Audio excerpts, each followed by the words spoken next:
She-Hulk Attorney-at-Law is the latest Marvel series and stars Tatiana Maslany as Jennifer Walters, cousin of Bruce Banner, aka the Hulk, who gets the exact same powers as her cousin after a accident leads to his blood going into a wound of hers. And with stress, just like him, she becomes what people have started dubbing her, She-Hulk.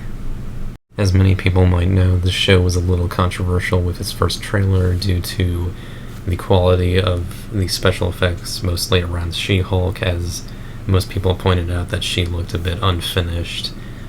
And of course that makes sense. A lot of MCU projects lately have felt a little rushed in terms of their special effects, especially compared to the Hulk himself, played by Mark Ruffalo, who stars alongside her in the first few scenes of this show. And I'd say it's mostly kind of the hair and all of these little details that really make her stand out. But yes, it's still definitely the time it took for the VFX team to work on the show. So there's still definitely blame to put on the time it took. Then, of course, there's also at least a little bit of controversy over the perception of She-Hulk as a character, at least based on the second or third trailer. Either way, the trailers did not do a great job of a first impression for what was to come, for the most part. I typically like to get my opinion out before I get out my number rating, and my thoughts on the first 2 episodes of She-Hulk were, it's okay. Sadly, it doesn't really give me personally much to say it's remarkable or anything less. It's just okay so far.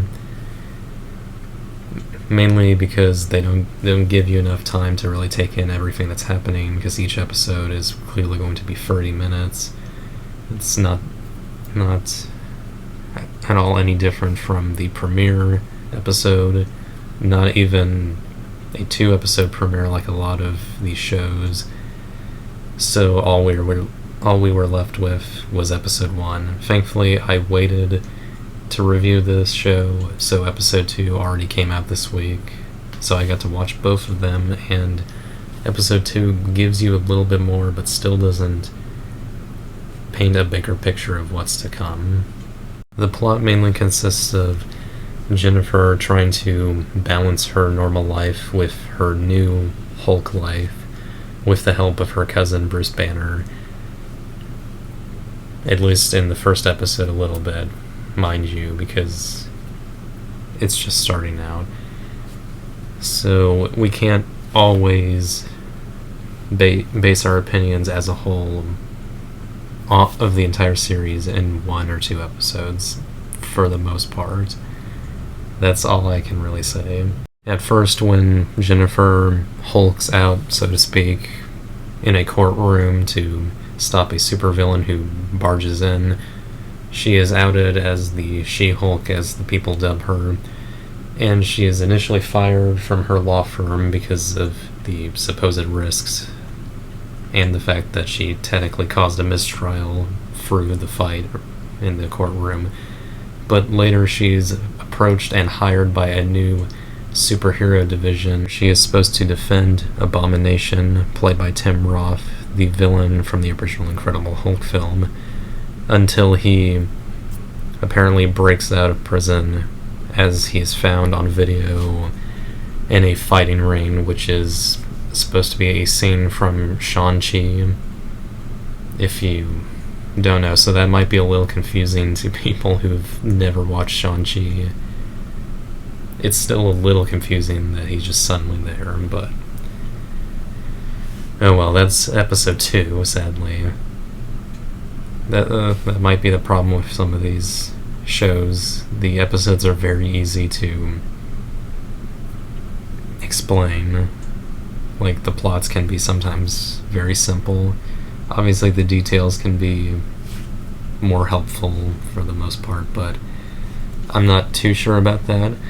There's some little things, of course, like in the trailers you already know that Bruce takes Jennifer to his personal, home retreat or whatever to help her control her powers. She's not very happy with it all and does try to leave, and Bruce somewhat agrees that she can go after some fighting, of course. And of course there's also stuff with Jennifer and her best friend, a scene or two with her parents at a family gathering in episode 2. So there's little things like that that don't really make the show overall in terms of like what I could say in terms of quality. So yeah, that's really all I've got. It's definitely a weird one. I've never had a show that so far was just okay. Maybe I'm not going into detail enough. Maybe I'm not seeing what other people are saying when they think that Jennifer is annoying or just yet another agenda-based character. But I'm definitely not going to praise the show, at least not yet. So I guess we can already get to the rating. I'm going to give episode 1 a 6 out of 10. And then I'm going to give episode 2 a 5 out of 10. Not too much going on at that one. I hope you enjoyed this video, and I hope to do more She-Hulk reviews along with other movies, shows, and of course game Let's Plays. And I hope you all have a good day, and I will see you next time.